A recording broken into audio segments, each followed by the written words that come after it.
बिन्दुसंयुक्तं नित्यं ध्यायन्ति योगिनः कामदं मोक्षदं चैव ओंकाराय नमो नमः।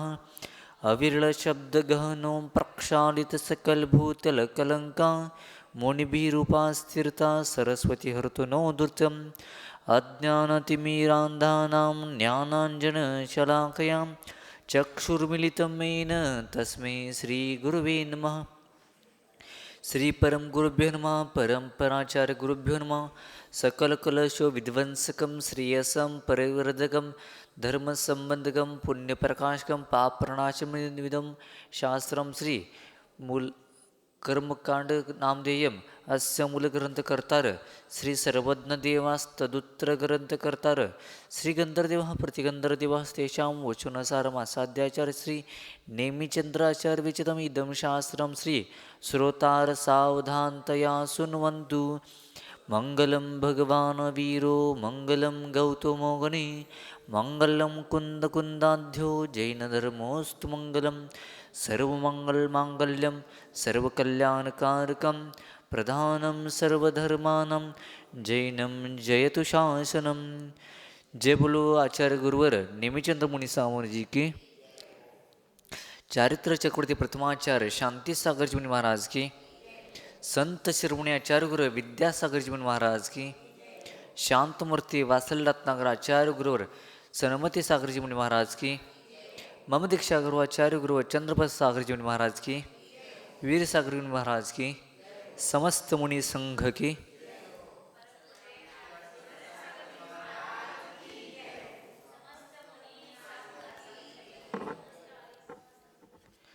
परवा आपली चर्चा चालू होती की देवगतीचं स्वरूप पाहिलं, त्याच्यानंतर तिर्यंची गती मनुष्यगती यांचे भेद आणि त्यांचं स्वरूप आधी पाहिलेलं होतं.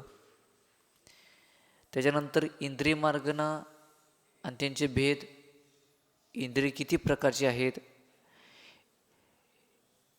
एकेंद्रिय जीवाला एकेंद्रिय आधीपासून संज्ञी पंचेंद्रियपर्यंत स्पर्शनादीचं उत्कृष्ट विषय किती आहे आणि कुठलं कुठलं आहे हे पाहिलं.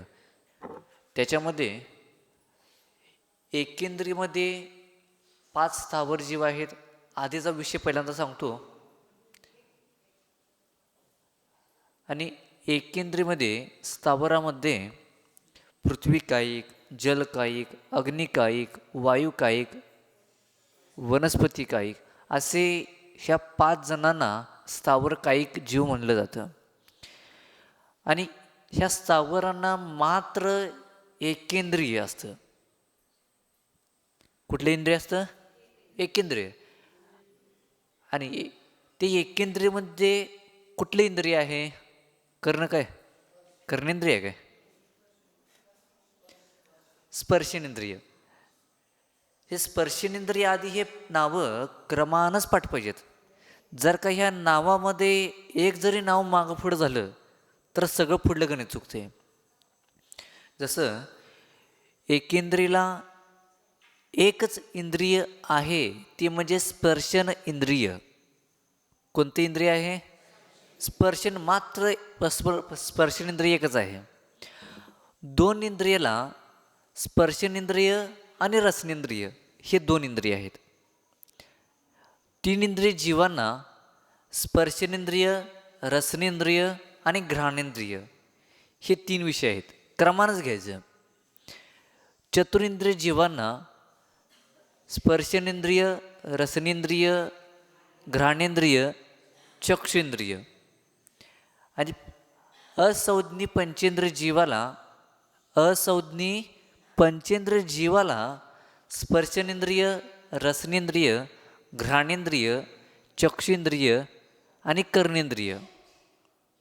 आणि संज्ञी पंचेंद्रिय जीवाला हे 5 इंद्रिय आणि 1 मन असे 5 इंद्रिय. मनाला अनिंद्रिय म्हटलं जातं, कारण याला इंद्रियमध्ये मोजलं जात नाही.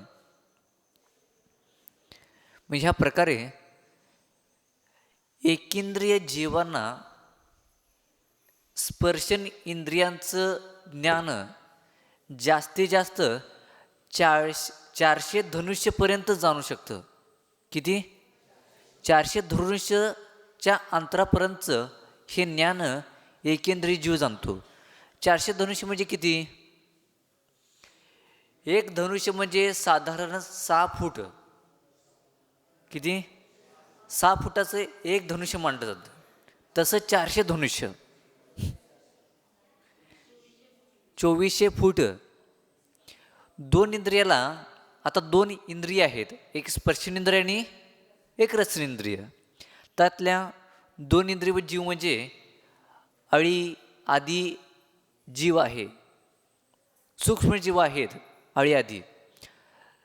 त्यातलं स्पर्शेंद्रिय 800 धनुष्य आणि रसना म्हणजे ज्याच्यापासून चव आदी आपण जाणून घेतो असलं रसनेंद्रिय. हे 2 इंद्रिय जीवाला 64 धनुष्यच्या अंतरापर्यंतचं ज्ञान त्या 2 इंद्रिय जीवाला होऊ शकतं. हे उत्कृष्टतेच्या अपेक्षेने घ्यायचं आहे. जास्तीत जास्त तेवढ्या अंतरपर्यंत तो ज्ञान घेऊ शकतो. प्रत्येकाला होतंच असं नाही. 3 इंद्रिय जीवाला स्पर्शेंद्रियच्या द्वारे 1600 धनुष्य,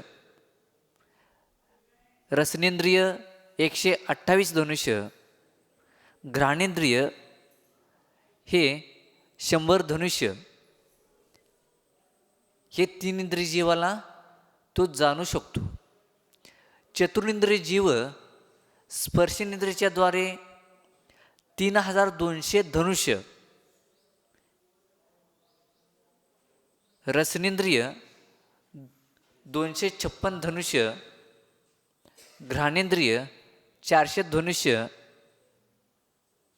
आणि चक्षुइंद्रिय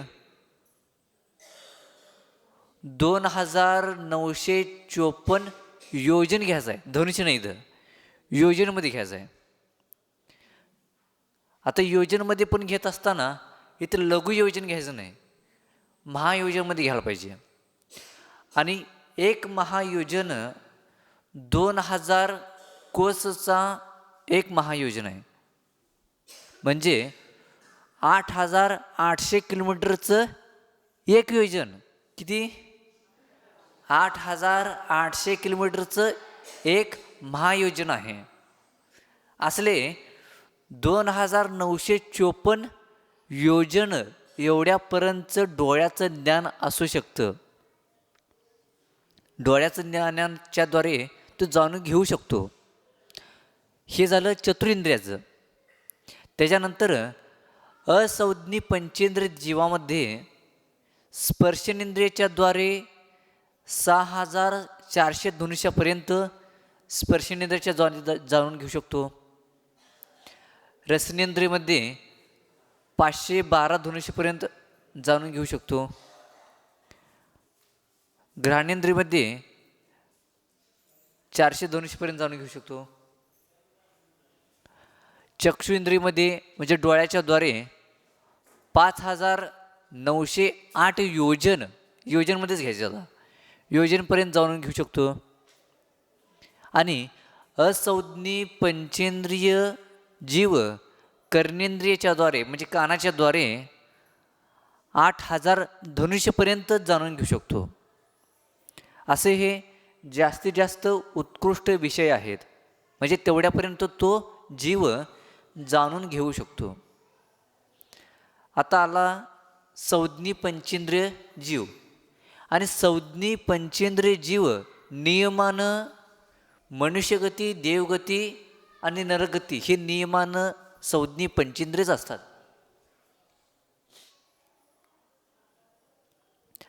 आणि तिर्यंच्या गतीमध्ये काही जीव संज्ञीही आहेत, असंज्ञीही आहेत.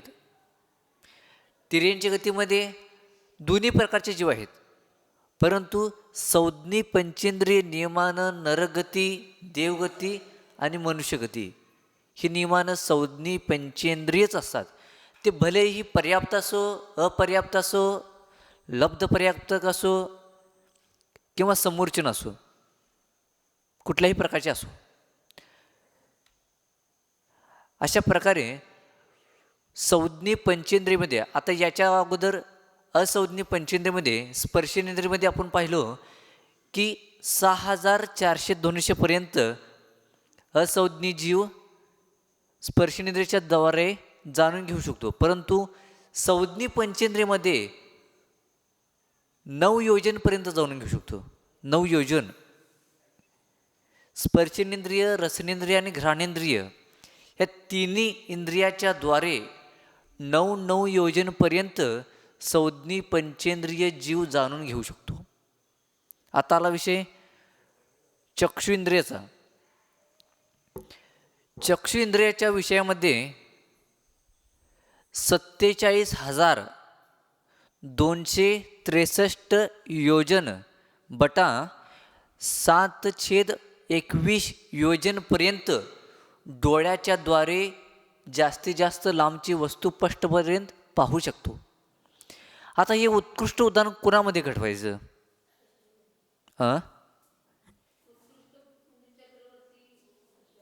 एक चक्रवर्तीमध्ये ही उदाहरण मिळतं, आणि दुसरं जे अतिशय लब्धिधारी मुनिराज आहे, वृद्धिधारी मुनी महाराज जे आहेत, अशा मुनिराजांच्या मध्ये ही उदाहरण मिळतं. मग संज्ञी पंचेंद्रिय जीवामध्ये चक्षु इंद्रियाचं विषयामध्ये 47,263 7/21 योजन हे उत्कृष्ट प्रमाण दिलं. आणि हे प्रमाण घटवायचं असेल तर पहिलं उदाहरण, आता आपण दीपावली जवळ आलेलं आहे, याच्यामध्ये गंधर्व भगवंतांची पूजा करत असताना 64 वृद्धीमध्ये चक्षु इंद्रियाचा विषय पण येते. चक्षु इंद्रियामध्ये लब्धीमध्ये जास्तीत जास्त हे एवढं उत्कृष्ट सांगितलं की अनेक दुसरं उदाहरण येतं चक्रवर्तींचं. त्याच्यामध्ये 84 महलाच्या वर उभारून चक्रवर्ती ज्यावेळी सूर्य प्रथम गलीमध्ये सूर्य उदय होत असताना सूर्य विमानामध्ये अकृत्रिम चैत्यालयमधील भगवंतांचं दर्शन घेत असतो. मग ते घटवायचं कसं? तेवढं प्रथम गलीमध्ये सूर्य उदय होत असताना आणि स्पष्टपणे तिने भगवंतांचं प्रतिमाला पाहून भगवंतांचं दर्शन घेतात, अर्घ्य आदी देतात, असं सिद्धांतसार दीपकमध्ये ग्रंथामध्ये उदाहरण आलेलं आहे. आणि संज्ञी पंचेंद्रिय कर्णेंद्रिय विषयामध्ये 12 योजनपर्यंत जास्तीत जास्त त्यांनी आवाज स्पष्टपणे आणि प्रत्येक जीवाचं वेगवेगळं जाणून घेऊ शकतात. एवढं उत्कृष्ट विषय घेतलेला आहे. आणि हे लघु योजनमध्ये घ्यायचं नाही, हे महायोजनमध्ये घ्यायला पाहिजे. जसं चक्षुंद्रियमध्ये 47,000 आधी ही उदाहरण दिलं, कारण लघु योजन घेतलं तर सूर्यबिंबापर्यंत आपण पोचू शकणार नाही. अशा प्रकारे सूर्यबिंबापर्यंत पोचणार नाही, म्हणून महायोजनमध्ये घ्यायला पाहिजे.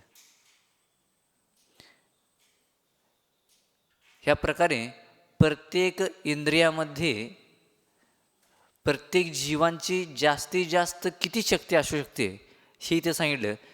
आणि एखाद्या वेळेला कमी जरी शक्ती असेल तर जसं आपण पाहतो की डोळा तर बाह्य उपकरण आहे, बाह्य उपकरण डोळा आहे, परंतु अंतरंगमध्ये चक्षु इंद्रियाचा शोभक्षम नसेल तर एकदम जवळची वस्तूसुद्धा पाहू शकत नाही. तसंच पाचेंद्रियामध्ये आपण घटवून घेऊ शकतो, कमीत कमी म्हटलं तर काही जाणून पण घेऊ शकत नाही. आणि उत्कृष्टतेनं ह्या प्रकारे सांगितलेलं आहे.